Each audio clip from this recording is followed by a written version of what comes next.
Welcome back students. Next topic हमारा जो है PBR 323 में वो हमारा है vectors for cloning genes in plants and animals. तो कौन कौन से हम वेक्टर यूज़ करते हैं प्लांट्स में क्लोनिंग करने के लिए या प्लांट्स में फॉरेन डीएनए को इंसर्ट करने के लिए। सपोज मुझे किसी मैंगो ट्री में कोई फॉरेन डीएनए इंसर्ट करना है तो मुझे कौन सा वेक्टर यूज़ करना पड़ेगा, एनिमल में करना है तो कौन सा वेक्टर यूज़ करना पड़ेगा, तो हम डिस्कस करेंगे। You may be surprised to know that we have been learned the lesson of transferring genes into plants and animals from bacteria and viruses which have known this for ages. तो आपको ये surprise होगा सुनकर कि हम जो transfer कर रहे हैं जीन्स को प्लांट्स में एनिमल्स में फ्रॉम बैक्टीरिया से निकाल के या वायरस से निकाल के, तो ये काफ़ी सालों से इसकी बात चलती आ रही है। How deliver genes to transform eukaryotic cell and force them to do what the bacteria virus want. तो हम कैसे डिलीवर करें किसी जीन को, कैसे किसी जीन को किसी यूकैरियोटिक सेल के अंदर डाल के उसको ट्रांसफॉर्म कराएं सेल को किसी एलियन डीएनए से, and force them to do, और उनको फोर्स करें कि वो काम करें जो वो बैक्टीरिया या वायरस चाह रहा है। फॉर एग्जाम्पल जैसे देखिए एग्रोबैक्टीरियम ट्यूमेफैशंस, ये क्या है, आ पैथोजन है of several dicot plant is able to deliver a piece of DNA known as tDNA। तो ये एक ऐसा पैथोजन है, ऐसा मतलब इट इज़ अ पैथोजन मतलब डिजीज़ कॉजिंग है, ये डिजीज़ कॉजिंग माइक्रो ऑर्गेनिज्म है जो कि कहाँ डिजीज़ कॉज करता है, डाइकॉट प्लांट्स में ज़्यादातर। ये क्या करता है, ये अपने अंदर से डिलीवर करता है अपना पीस ऑफ डीएनए, किसी भी प्लांट के अंदर अपना एक पीस ऑफ डीएनए डालता है। कैसा डीएनए डालता है, tDNA, जिसे हम बोलते हैं tumour DNA. tDNA to transform the normal plant cells into tumour DNA. तो ये नॉर्मल प्लांट सेल्स को क्या कर देता है, ट्यूमर सेल्स में चेंज कर देता है, and direct these tumour cells to produce the chemical required by the pathogen. फिर ये जो नॉर्मल सेल होते हैं प्लांट के वो ट्यूमर में चेंज हो जाते हैं, और ट्यूमर सेल्स क्या करते हैं, उसके लिए वो चीज़ बनाते हैं, वो केमिकल्स बनाते हैं जो पैथोजन को वहाँ पे सर्वाइव करने के लिए चाहिए। तो ये नेचुरल प्रोसेस होती है, ये जो कि ये बैक्टीरिया ये पैथोजन करता है। Similarly retrovirus in animals have the ability to transform normal cell. अगर हम रेट्रोवायरस की बात करें, वायरस विच कॉज एड्स, तो ये वायरस क्या करता है ह्यूमंस में, ये नॉर्मल सेल्स को कैंसरस सेल्स में चेंज कर सकते हैं। रेट्रोवायरस इनके अंदर कैपेसिटी होती है। A better understanding of the art of delivering genes by pathogen in their eukaryotic host has generated knowledge to transform these tools of pathogen।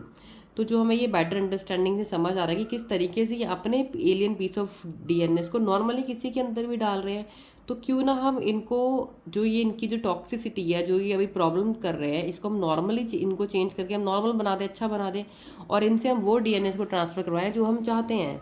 तो इनसे हमें एक आइडिया मिला, तो हमने इनको टूल्स यूज़ करा as a tools of pathogens into useful vectors for delivering genes of interest to human. तो ह्यूमन के इंटरेस्ट के जो जीन्स हैं उनको ट्रांसफ़र हम क्यों ना करें ये दोनों टाइप के वैक्टर्स को यूज़ करके। जैसे कि एग्रोबैक्टीरियम ट्यूमेफैशन से हम प्लांट्स के अंदर जीन को डाल सकते हैं कोई भी, पहले इसको हमें नॉर्मल करना होगा, अभी तो ये टॉक्सिक काम कर रहा है, इसको नॉर्मल करना होगा। और ऐसी रेट्रोवायरस जो कि एनिमल्स में एलियन जीन को आराम से ट्रांसफ़र कर सकता है, तो उसको हमें पहले क्या करना पड़ेगा, नॉर्मल करना पड़ेगा। The tumor inducing TI plasmid of Agrobacterium tumefaciens has now been modified।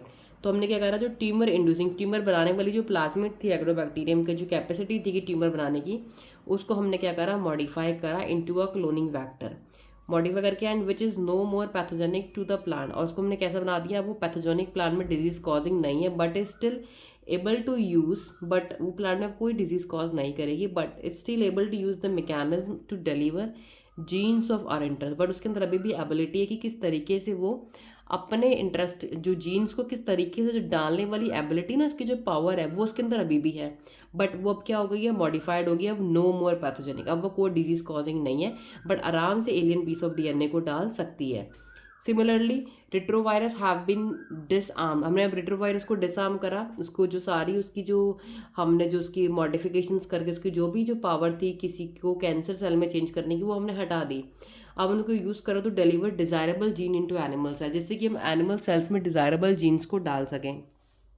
So once a gene और a DNA fragment has been ligated into the suitable vector, जब हम कोई भी डीएनए को किसी भी सुटेबल वैक्टर में लाइगेट करते हैं, चिपका देते हैं ऐसे, it is transfer into the bacterial cell. फिर हम इस वैक्टर को कहाँ डाल देते हैं, बैक्टीरियल सेल में डाल देते हैं, वेयर इट मल्टीप्लाई, जहाँ पे ये वाला क्या प्लाज्मिड पूरा हमारा क्या करता है, वेक्टर मल्टीप्लिकेशन करता है उस बैक्टीरिया बैक्टीरियल सेल के अंदर। This is a way how we can use और how we can make like tumour inducing plasmid of Agrobacterium to a normal plasmid. कैसे हम इतने खतरनाक चीज़ को चेंज करके मॉडिफाई करके अच्छी चीज़ बनाकर और कैसे प्लांट्स में हम डिज़ायरेबल जीन्स या gene of interest to humans डाल सकते हैं, और एनिमल्स में कैसे हम एक रेट्रोवायरस जो कि डिजीज़ कॉजिंग है उससे हम कैसे नॉर्मल सेल्स के अंदर डाल के उसे हम कैसे उसे अच्छा काम करवा सकते हैं। तो this is a way how to make two cloning vectors which are used in plants and animals। तो this is very important, agrobacterium वाला केस और रेट्रोवायरस किस में यूज़ होता है और उसको हमने कैसे बनाया, मॉडिफाइड हमने इसको कैसे किया।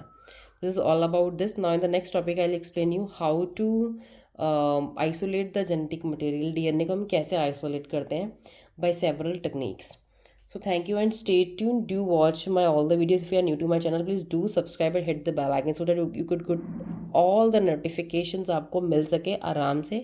तो इसलिए आपको सारी वीडियोस वॉच करनी है सीरीज़ में। Thank you and stay tuned.